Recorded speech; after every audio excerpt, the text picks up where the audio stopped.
he was a man, take him for all is all. I shall not look upon his like again. Hamlet, Act 1, Sc. 2.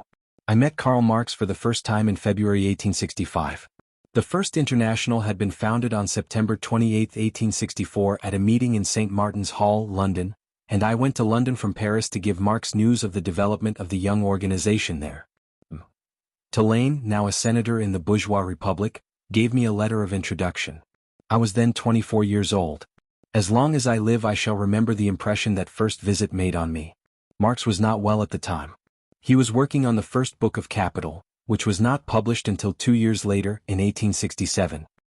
He feared he would not be able to finish his work and was therefore glad of visits from young people. I must train men to continue communist propaganda after me, he used to say. Karl Marx was one of the rare men who could be leaders in science and public life at the same time. These two aspects were so closely united in him that one can understand him only by taking into account both the scholar and the socialist fighter. Marx held the view that science must be pursued for itself, irrespective of the eventual results of research, but at the same time that a scientist could only debase himself by giving up active participation in public life or shutting himself up in his study or laboratory like a maggot in cheese and holding aloof from the life and political struggle of his contemporaries. Science must not be a selfish pleasure, he used to say. Those who have the good fortune to be able to devote themselves to scientific pursuits must be the first to place their knowledge at the service of humanity. One of his favorite sayings was, "Work for humanity." Although Marx sympathized profoundly with the sufferings of the working classes, it was not sentimental considerations but the study of history and political economy that led him to communist views. He maintained that any unbiased man, free from the influence of private interests and not blinded by class prejudices, must necessarily come to the same conclusions. Yet while studying the economic and political development of human society without any preconceived opinion, Marx wrote with no other intention than to propagate the results of his research and with a determined will to provide a scientific basis for the socialist movement, which had so far been lost in the clouds of utopianism. He gave publicity to his views only to promote the triumph of the working class, whose historic mission is to establish communism as soon as it has achieved political and economic leadership of society. Marx did not confine his activity to the country he was born in. "I am a citizen of the world," he used to say. "I am active wherever I am." And in fact, no matter what country events and political persecution drove him to France, Belgium, England, he took a prominent part in the revolutionary movements which developed there. However, it was not the untiring and incomparable socialist agitator but rather the scientist that I first saw in his study in Maitland Park Road. That study was the center to which party comrades came from all parts of the civilized world to find out the opinion or the master of socialist thought. One must know that historic room before one can penetrate into the intimacy of Marx's spiritual life. It was on the first floor, flooded by light from a broad window that looked out onto the park. Opposite the window and on either side of the fireplace the walls were lined with bookcases filled with books and stacked up to the ceiling with newspapers and manuscripts. Opposite the fireplace on one side of the window were 2 tables piled up with papers, books and newspapers. In the middle of the room, well in the light, stood a small, plain desk, 3 foot by 2, and a wooden armchair. Between the armchair and the bookcase, opposite the window, was a leather sofa on which Marx used to lie down for a rest from time to time. On the mantelpiece were more books, cigars, matches, tobacco boxes, paperweights and photographs of Marx's daughters and wife, Wilhelm Wolff and Friedrich Engels. Marx was a heavy smoker. "Capital," he said to me once, "will not even pay for the cigars I smoked writing it." But he was still heavier on matches. He so often forgot his pipe or cigar that he emptied an incredible number of boxes of matches in a short time to relight them. He never allowed anybody to put his books or papers in order, or rather in disorder. The disorder in which they lay was only apparent.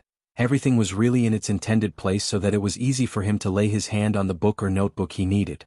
Even during conversations he often paused to show in the book a quotation or figure he had just mentioned. He and his study were one.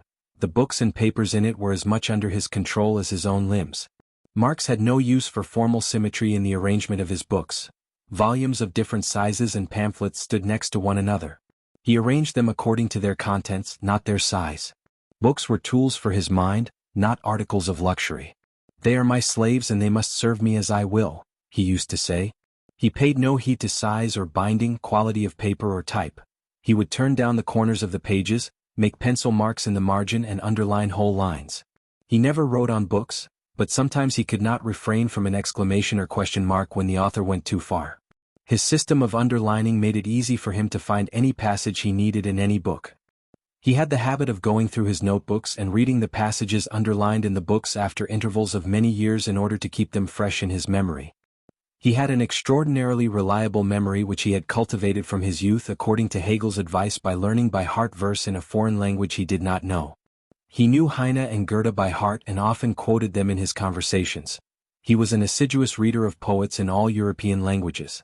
Every year he read Aeschylus in the Greek original. He considered him and Shakespeare as the greatest dramatic geniuses humanity ever gave birth to.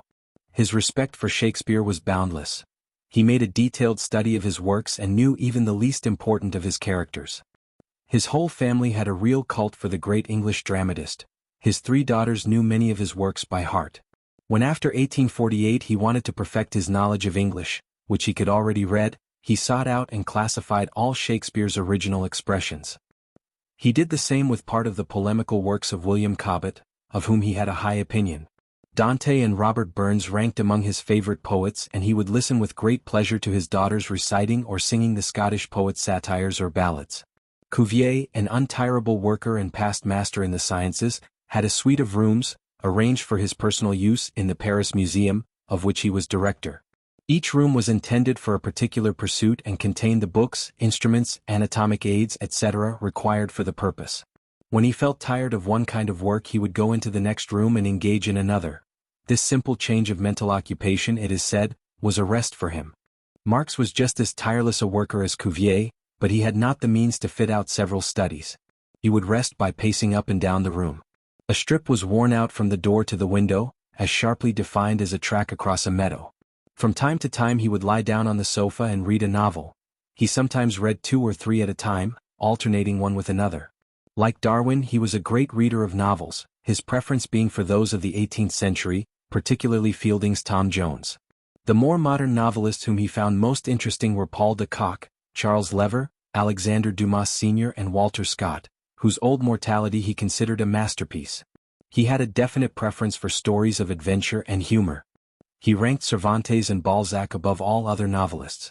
In Don Quixote he saw the epic of dying-out chivalry whose virtues were ridiculed and scoffed at in the emerging bourgeois world. He admired Balzac so much that he wished to write a review of his great work La Comédie Humaine as soon as he had finished his book on economics.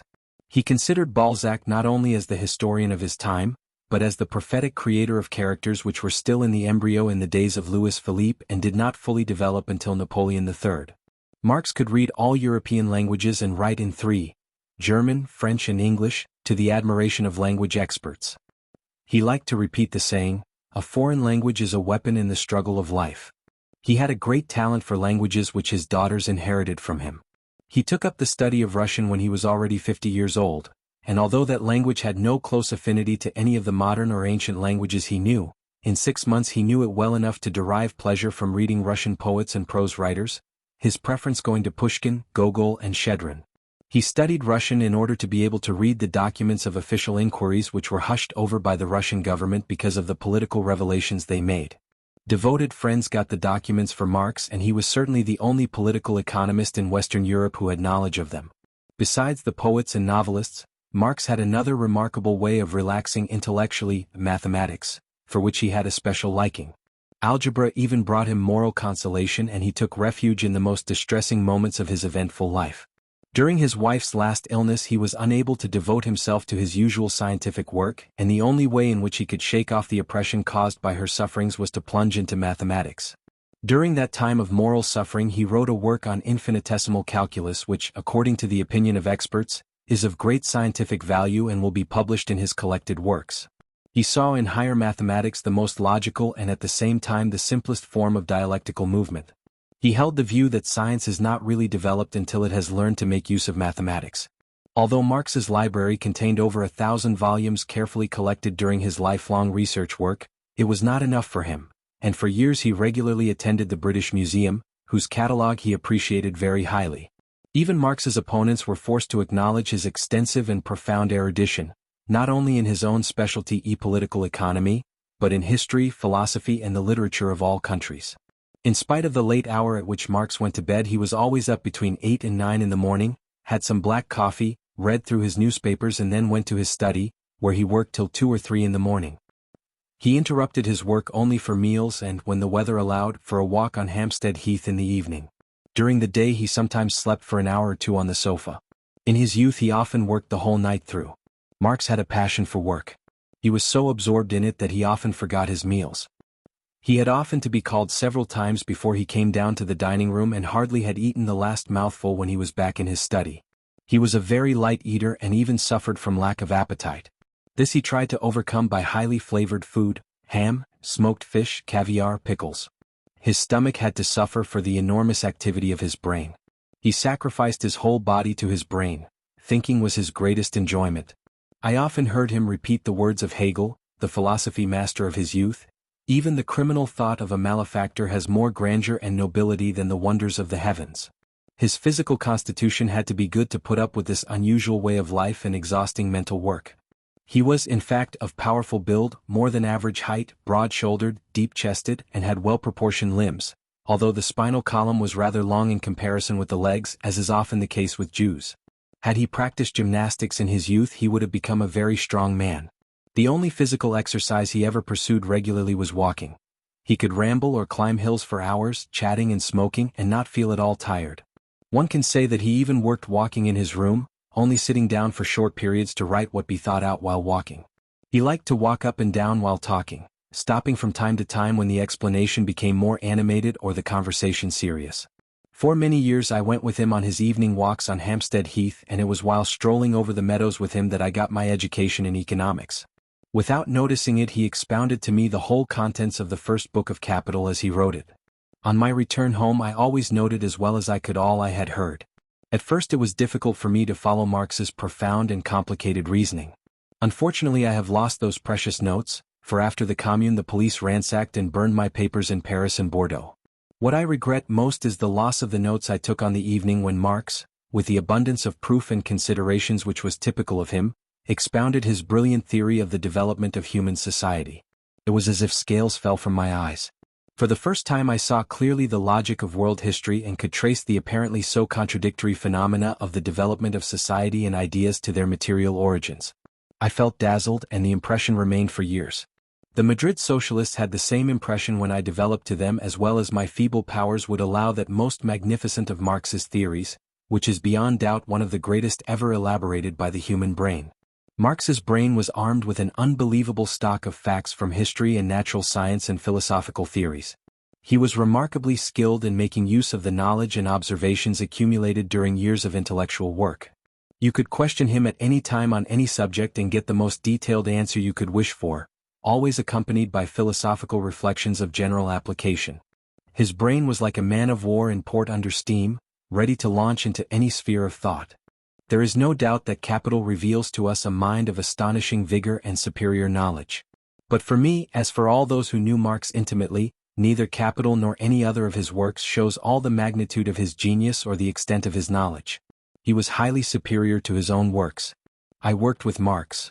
I was only the scribe to whom he dictated, but that gave me the opportunity of observing his manner of thinking and writing. Work was easy for him and at the same time difficult. Easy because his mind found no difficulty in embracing the relevant facts and considerations in their completeness. But that very completeness made the exposition of his ideas a matter of long and arduous work. He saw not only the surface but what lay beneath it. He examined all the constituent parts in their mutual action and reaction. He isolated each of those parts and traced the history of its development. Then he went on from the thing to its surroundings and observed the reaction of one upon the other. He traced the origin of the object, the changes, evolutions and revolutions it went through, and proceeded finally to its remotest effects. He did not see a thing singly, in itself and for itself, separate from its surroundings. He saw a highly complicated world in continual motion. His intention was to disclose the whole of that world in its manifold and continually varying action and reaction. Men of letters of Flaubert's and the Goncourt school complain that it is so difficult to render exactly what one sees. Yet all they wish to render is the surface, the impression that they get. Their literary work is child's play in comparison with Marx's. It required extraordinary vigor of thought to grasp reality and render what he saw and wanted to make others see. Marx was never satisfied with his work. He was always making some improvements, and he always found his rendering inferior to the idea he wished to convey. Marx had the two qualities of a genius. He had an incomparable talent for dissecting a thing into its constituent parts, and he was past master at reconstituting the dissected object out of its parts, with all its different forms of development, and discovering their mutual interrelations. His demonstrations were not abstractions, which was the reproach made to him by economists who were themselves incapable of thinking. His method was not that of the geometrician who takes his definitions from the world around him but completely disregards reality in drawing his conclusions. Capital does not give isolated definitions or isolated formulas. It gives a series of most searching analyses which bring out the most evasive shades and the most elusive gradations. Marx begins by stating the plain fact that the wealth of a society dominated by the capitalist mode of production presents itself as an enormous accumulation of commodities. The commodity, which is a concrete object, not a mathematical abstraction, is therefore the element, the cell, of capitalist wealth. Marx now seizes on the commodity, turns it over and inside out, and pries out of it one secret after another that official economists were not in the least aware of, although those secrets are more numerous and profound than all the mysteries of the Catholic religion. Having examined the commodity in all its aspects, considers it in its relations to its fellow commodity in exchange. Then he goes on to its production and the historic prerequisites for its production. He considers the forms which commodities assume and shows how they pass from one to another, how one form is necessarily engendered by the other. He expounds the logical course of development of phenomena with such perfect art that one could think he had imagined it. And yet it is a product of reality, a reproduction of the actual dialectics of the commodity. Marx was always extremely conscientious about his work. He never gave a fact or figure that was not borne out by the best authorities. He was never satisfied with second-hand information. He always went to the source itself, no matter how tedious the process. To make sure of a minor fact he would go to the British Museum and consult books there. His critics were never able to prove that he was negligent or that he based his arguments on facts which did not bear strict checking. His habit of always going to the very source made him read authors who were very little known and whom he was the only one to quote. Capital contains so many quotations from little-known authors that one might think Marx wanted to show off how well-read he was. He had no intention of the sort. "I administer historical justice," he said. "I give each one his due." He considered himself obliged to name the author who had first expressed an idea or formulated it most correctly, no matter how insignificant and little-known he was. Marx was just as conscientious from the literary as from the scientific point of view.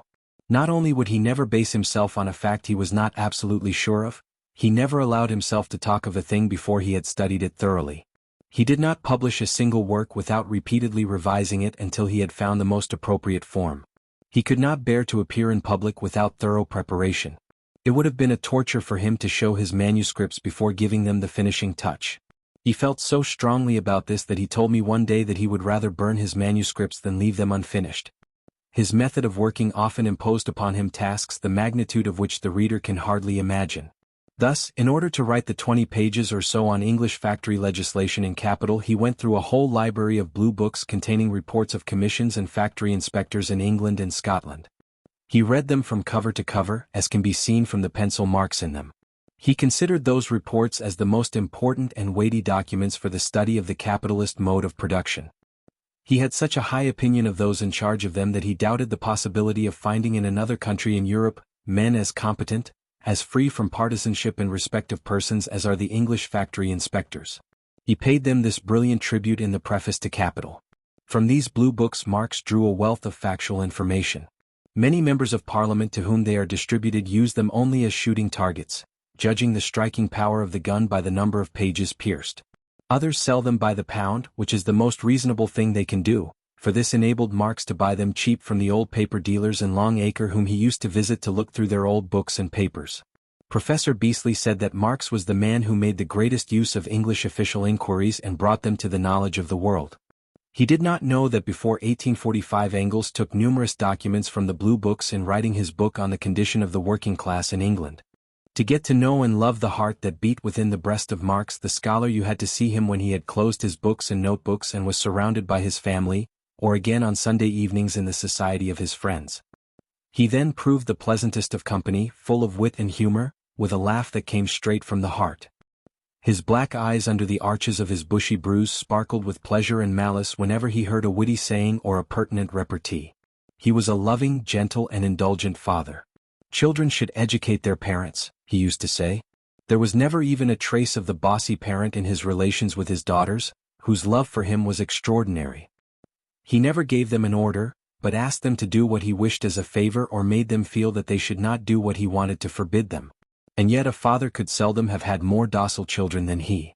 His daughters considered him as their friend and treated him as a companion. They did not call him father, but more, a nickname that he owed to his dark complexion and jet black hair and beard. The members of the Communist League, on the other hand, called him Father Marx before 1848, when he was not even 30 years of age. Marx used to spend hours playing with his children. These still remember the sea battles in a big basin of water and the burning of the fleets of paper ships that he made for them and set on fire to their great joy. On Sundays his daughters would not allow him to work. He belonged to them for the whole day. If the weather was fine, the whole family would go for a walk in the country. On their way they would stop at a modest inn for bread and cheese and ginger beer. When his daughters were small he would make the long walk seem shorter to them by telling them endless fantastic tales which he made up as he went, developing and intensifying the complications according to the distance they had to go, so that the little ones forgot their weariness listening. He had an incomparably fertile imagination. His first literary works were poems. Mrs. Marx carefully preserved the poetry her husband wrote in his youth but never showed it to anybody. His family had dreamt of him being a man of letters or a professor and thought he was debasing himself by engaging in socialist agitation and political economy, which was then disdained in Germany.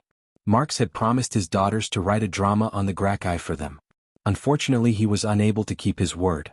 It would have been interesting to see how he, who was called the Knight of the Class Struggle, would have dealt with that terrible and magnificent episode in the class struggle of the ancient world. Marx fostered a lot of plans which were never carried out.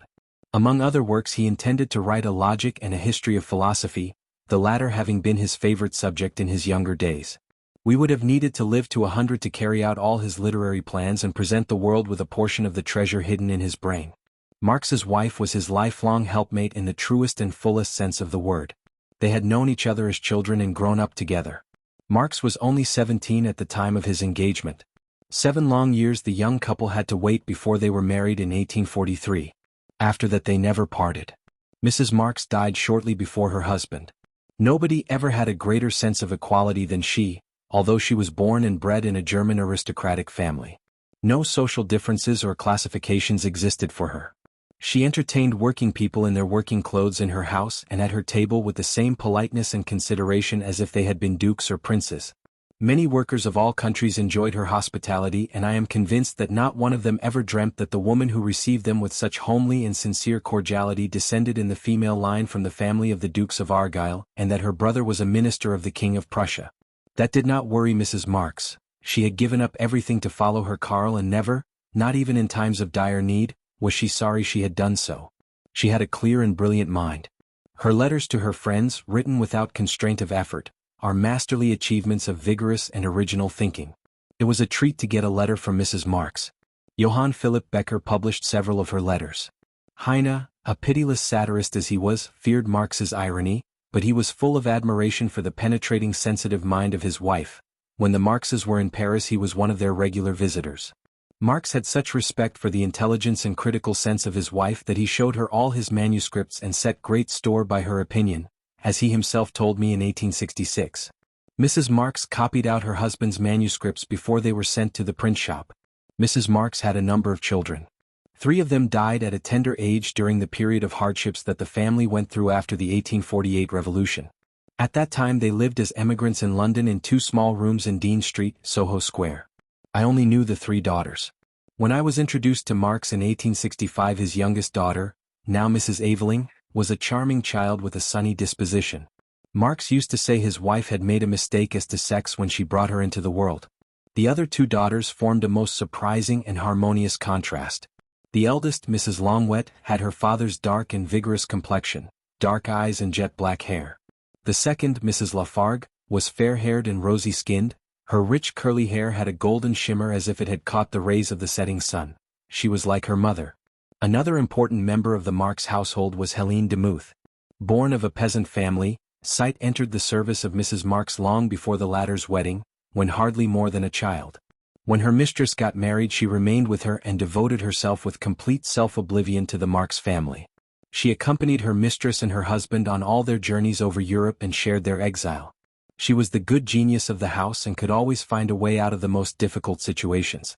It was thanks to her sense of order, her economy and skill that the Marx family were at least never short of the bare essentials. There was nothing she could not do. She cooked, kept the house, dressed the children, cut clothes for them and sewed them with Mrs. Marx. She was housekeeper and major domo at the same time. She ran the whole house. The children loved her like a mother and her maternal feeling towards them gave her a mother's authority. Mrs. Marx considered her as her bosom friend and Marx fostered a particular friendship towards her. He played chess with her and often enough lost to her. Helene loved the Marx family blindly. Anything they did was good in her eyes and could not be otherwise. Whoever criticized Marx had to deal with her. She extended her motherly protection to everyone who was admitted to intimacy with the Marxes. It was as though she had adopted all of the Marx family. She outlived Marx and his wife and transferred her care to Engels' household. She had known him since she was a girl and extended to him the attachment she had for the Marx family. Engels was, so to speak, a member of the Marx family. Marx's daughters called him their second father. He was Marx's alter ego. For a long time the two names were never separated in Germany and they will be forever united in history. Marx and Engels were the personification in our time of the ideal friendship portrayed by the poets of antiquity. From their youth they developed together and parallel to each other, lived in intimate fellowship of ideas and feelings and shared the same revolutionary agitation. As long as they could live together they worked in common. Had events not parted them for about 20 years they would probably have worked together their whole life. But after the defeat of the 1848 revolution Engels had to go to Manchester, while Marx was obliged to remain in London. Even so, they continued their common intellectual life by writing to each other almost daily, giving their views on political and scientific events and their work. As soon as Engels was able to free himself from his work, he hurried from Manchester to London, where he set up his home only 10 minutes away from his dear Marx. From 1870 to the death of his friend not a day went by but the two men saw each other, sometimes at one's house, sometimes at the other's. It was a day of rejoicing for the Marxes when Engels informed them that he was coming from Manchester. His pending visit was spoken of long beforehand, and on the day of his arrival Marx was so impatient that he could not work. The two friends spent the whole night smoking and drinking together and talking over all that had happened since their last meeting. Marx appreciated Engels' opinion more than anybody else's, for Engels was the man he considered capable of being his collaborator. For him Engels was a whole audience. No effort could have been too great for Marx to convince Engels and win him over to his ideas. For instance, I have seen him read whole volumes over and over to find the fact he needed to change Engels' opinion on some secondary point that I do not remember concerning the political and religious wars of the Albigenses. It was a triumph for Marx to bring Engels round to his opinion. Marx was proud of Engels. He took pleasure in enumerating to me all his moral and intellectual qualities. He once specially made the journey to Manchester with me to introduce me to him. He admired the versatility of his knowledge and was alarmed at the slightest thing that could befall him. "I always tremble," he said to me, "for fear he should meet with an accident at the chase. He is so impetuous. He goes galloping over the fields with slackened reins, not shying at any obstacle." Marx was as good a friend as he was a loving husband and father. In his wife and daughters, Helene and Engels, he found worthy objects of love for a man such as he was. Having started as leader of the radical bourgeoisie, Marx found himself deserted as soon as his opposition became too resolute and looked upon as an enemy as soon as he became a socialist. He was baited and expelled from Germany after being decried and calumniated, and then there was a conspiracy of silence against him and his work. The 18th Brumaire, which proves that Marx was the only historian and politician of 1848 who understood and disclosed the real nature of the causes and results of the coup d'état of December 2, 1851, was completely ignored.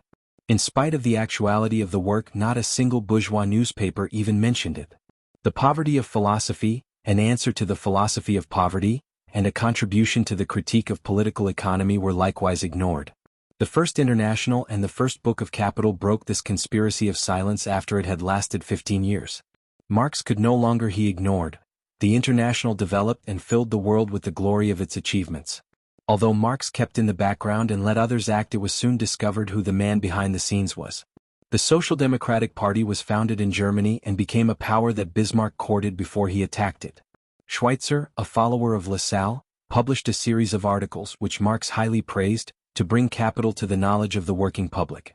On a motion by Johann Philipp Becker, the Congress of the International adopted a resolution directing the attention of socialists in all countries to capital as to the Bible of the working class. After the Rising on March 18, 1871, in which people tried to see the work of the International, and after the defeat of the Commune, which the General Council of the First International took it upon itself to defend against the rage of the bourgeois press in all countries, Marx's name became known to the whole world.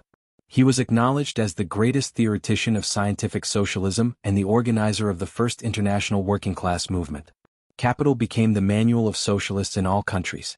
All socialist and working-class papers spread its scientific theories.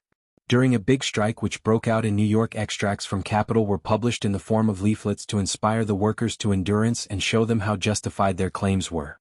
Capital was translated into the main European languages, Russian, French and English, and extracts were published in German, Italian, French, Spanish and Dutch. Every time attempts were made by opponents in Europe or America to refute its theories, the economists immediately got a socialist reply which closed their mouths. Capital is really today what it was called by the Congress of the International, the Bible of the working class. The share Marx had to take in the international socialist movement took time from his scientific activity. The death of his wife and that of his eldest daughter, Mrs. Longwet, also had an adverse effect upon it. Marx's love for his wife was profound and intimate. Her beauty had been his pride and his joy, her gentleness and devotedness had lightened for him the hardships necessarily resulting from his eventful life as a revolutionary socialist. The disease which led to the death of Jenny Marx also shortened the life of her husband. During her long and painful illness, Marx, exhausted by sleeplessness and lack of exercise and fresh air and morally weary, contracted the pneumonia which was to snatch him away. On December 2, 1881, Mrs. Marx died as she had lived, a communist and a materialist. Death had no terrors for her. When she felt her end approach, she exclaimed, "Karl, my strength is ebbing." Those were her last intelligible words. She was buried in Highgate Cemetery in unconsecrated ground on December 5. Conforming to the habits of her life and Marx's, all care was taken to avoid her funeral being made a public one, and only a few close friends accompanied her to her last resting place. Marx's old friend Engels delivered the address over her grave. After the death of his wife, Marx's life was a succession of physical and moral sufferings which he bore with great fortitude. They were aggravated by the sudden death of his eldest daughter, Mrs. Longwet, a year later. He was broken never to recover. He died at his desk on March 14, 1883 at the age of 64.